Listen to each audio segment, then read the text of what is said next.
there is this mythology, this whole mythology that Donald Trump came to power because 53% of white women voted for him, because white working men, some 70, as I recall, 60, 70% of white working men who didn't have a college degree voted for him. That may be, but those are not his constituents. Those are his suckers. Those are his rubes. Keep in mind, this is a guy who has said that, his hero, the guy that he, who his favorite book that he's modeled himself after is P.T. Barnum. And he said it without a trace of irony.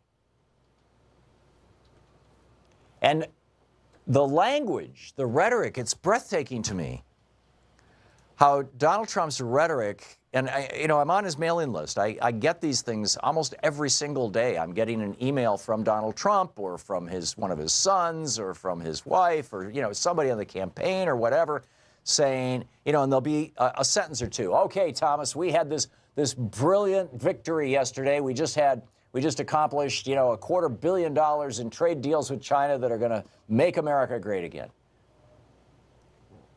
With, no context, no discussion. This is just, there's nothing structural changing here.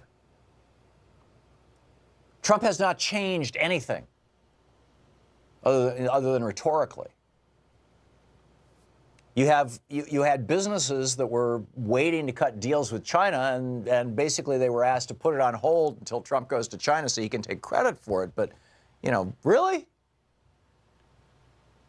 Is there any there? No. It's a tax break for billionaires and big corporations at a time when billionaires have more money than they have ever had in the history of the world, when there are more billionaires in the United States than there have ever been in the history of the United States. There are more multimillionaires in the United States than there have ever been in the history of the United States.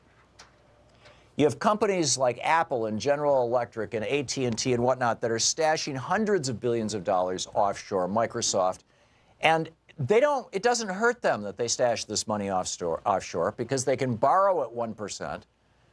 And so what they're doing is they're issuing, or 2%, and so they're issuing bonds.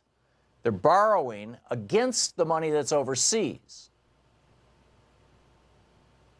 And so it's like super cheap, and they've got, the money is functionally available to them. You say, well, it's in an offshore bank. Well, not actually. It's probably in Citibank as an asset of an offshore bank. Or, Bank of America or something like that. But Donald Trump is not working for the white working class. He's throwing the white working class rhetoric, but he is working for the billionaire class, for the more than hundreds of millions class. Frankly, I don't think Trump is even working for, the average, just a millionaire person, or the average, just a couple 100,000-aire person. In fact, those people are probably going to get, well, I don't know, but we'll see how this tax bill ends up, whether it's the House version or the Senate version. But the Senate version is still taking it out of that group of people as well. But most of the burden for this is going to be borne by the bottom half of Americans.